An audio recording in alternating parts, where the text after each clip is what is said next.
ध्यान से सुनिए दोस्तों, देश के लाखों बैंक ग्राहकों के लिए एक बड़ी खबर सामने आई है। सरकार फिर से बैंकों को जोड़ने जा रही है और इस बार मामला पहले से कहीं बड़ा है। जी हां, सरकार अब शुरू कर रही है बैंक मर्जर 2.0 यानी दूसरी बड़ी बैंक मर्जर लहर। इसमें वो बैंक शामिल हो सकते हैं जहां आपका बैंक अकाउंट, एफडी या लोन चल रहा है। कौन कौन से बैंक जुड़ सकते हैं, किन किन बैंकों का नाम और आईएफएससी कोड बदल सकता है, क्या इससे आपकी नौकरी, खाता या ब्याज दर पर असर पड़ेगा, और सबसे बड़ा सवाल, क्या ये फैसला देश के लिए फायदेमंद है या फिर आम जनता के लिए एक और झटका।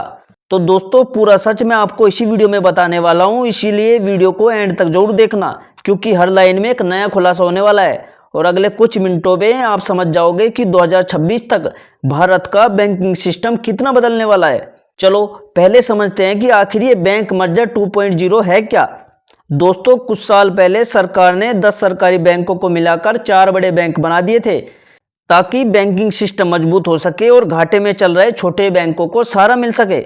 अब सरकार फिर से वैसा ही बड़ा कदम उठाने की तैयारी में है। वित्त मंत्रालय और आरबीआई ने मिलकर एक नई रिपोर्ट तैयार की है जिसमें पब्लिक सेक्टर बैंकों के नए मर्जर की योजना पर काम चल रहा है। अब सबसे बड़ा सवाल है कि इस बार किन बैंकों की बारी है, कौन से बैंक मर्जर होंगे। रिपोर्ट्स के मुताबिक सरकार 2 बड़े कदमों पर विचार कर रही है। पहला, यूनियन बैंक ऑफ इंडिया और बैंक ऑफ इंडिया के मर्जर का प्रस्ताव। अगर यह मर्जर हुआ तो ये देश का दूसरा सबसे बड़ा सरकारी बैंक बन जाएगा, सीधे स्टेट बैंक ऑफ इंडिया के बाद।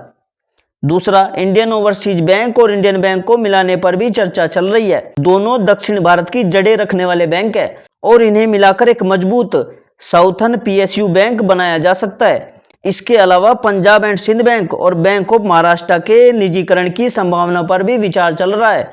अब सवाल आता है कि सरकार को बार बार बैंकों को जोड़ने की क्या जरूरत है। इसका जवाब है इफिशिएंसी और स्टेबिलिटी। दरअसल कई सरकारी बैंक अभी भी छोटे स्तर पर काम कर रहे हैं, जहां लागत तो ज्यादा होती है और मुनाफा कम होता है। सरकार चाहती है कि कुछ बड़े मेगा बैंक्स बने जिसके पास टेक्नोलॉजी, पूंजी और नेटवर्क सब मजबूत हो। बड़े बैंकों का मतलब होगा ज्यादा कर्ज देने की क्षमता होगी बैंकों की, कम एनपीए यानी बैड लोन्स होंगे और बेहतर ग्लोबल रैंकिंग होगी। सरकार का लक्ष्य है कि भारत के कम से कम 2 सरकारी बैंक आने वाले वर्षों में दुनिया के टॉप 20 बैंक में शामिल हो। तो इसलिए सरकार बैंक मर्जर का प्लान बना रही है। अब जानते हैं कि इस मर्जर से किसको फायदा होगा। पहला फायदा, बैंकों को मिलेगी बड़ी पूंजी और मजबूत बैलेंस शीट होगी। बड़े बैंक आसानी से इंफ्रास्ट्रक्चर और एमएसएमई लोन दे सकेंगे। दूसरा फायदा होगा परिचालन लागत यानी ऑपरेटिंग कॉस्ट घटेगी, एक जैसी शाखाएं और स्टाफ कम होगा जिससे खर्च कम होगा। तीसरा फायदा होगा ग्राहकों को बेहतर सर्विस मिलेगी और टेक्नोलॉजी से मिलेगी। ठीक है, साझा डिजिटल प्लेटफॉर्म से नेट बैंकिंग, यूपीआई और मोबाइल बैंकिंग सुविधाएं भी और तेज होंगी।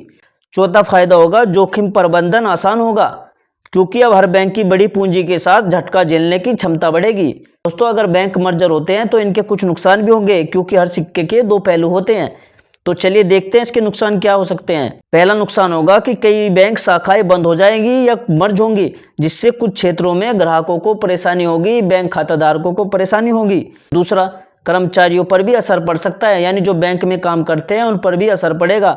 उनका स्थानांतरण, नई पोस्टिंग और कभी कभी ओवरलैपिंग पद पर खत्म होने की संभावना रहती है।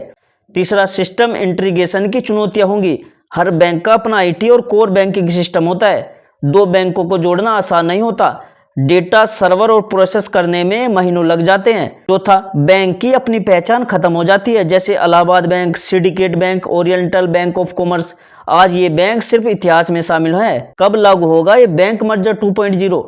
रिपोर्ट्स के अनुसार सरकार ने इसकी टाइमलाइन 2026-27 के आसपास रखी है, मतलब आने वाले 2 वित्त वर्षों में यह कदम धीरे धीरे लागू किया जा सकता है। वित्त मंत्रालय ने आंतरिक कमेटियों को ड्यू डिलिजेंस यानी कौन से बैंक साथ आएंगे, किसको फायदा होगा और लागत कितनी होगी, इसका पूरा विश्लेषण करने को कहा है। फाइनल फैसला कैबिनेट की मंजूरी के बाद ही लिया जाएगा। दोस्तों, बैंक मर्जर 2.0 का ग्राहकों पर क्या असर होगा, यानी आम जनता पर इसका क्या असर होगा। खाता धारकों के लिए देखो, आपका बैंक अकाउंट या ब्रांच नंबर नहीं बदलेगा, लेकिन बैंक का नाम या आईएफएससी कोड बदल सकता है। लोन लेने वालों के लिए देखो, ब्याज दर में तुरंत कोई बदलाव नहीं होगा, लेकिन मर्जर्ड बैंक की नीति के हिसाब से भविष्य में अंतर आ सकता है। ग्राहक सेवा में देखो, सर्विस में सुधार की उम्मीद होगी क्योंकि डिजिटल चैनल बढ़ेंगे, पर शुरुआती दौर में थोड़ी परेशानी भी हो सकती है। अब देखो इन नियमों का बैंक कर्मचारियों पर क्या असर होगा। कर्मचारियों के लिए यह मर्जर थोड़ा चुनौतीपूर्ण हो सकता है। नई पोस्टिंग, शाखा बदलेगी और काम का बोझ बढ़ना आम बात हो जाएगी। यूनियनों का कहना है कि मर्जर से पहले सरकार को कर्मचारियों के हितों की सुरक्षा सुनिश्चित करनी चाहिए, इसलिए सरकार को इसे पारदर्शी और चरणबद्ध तरीके से लागू करना होगा।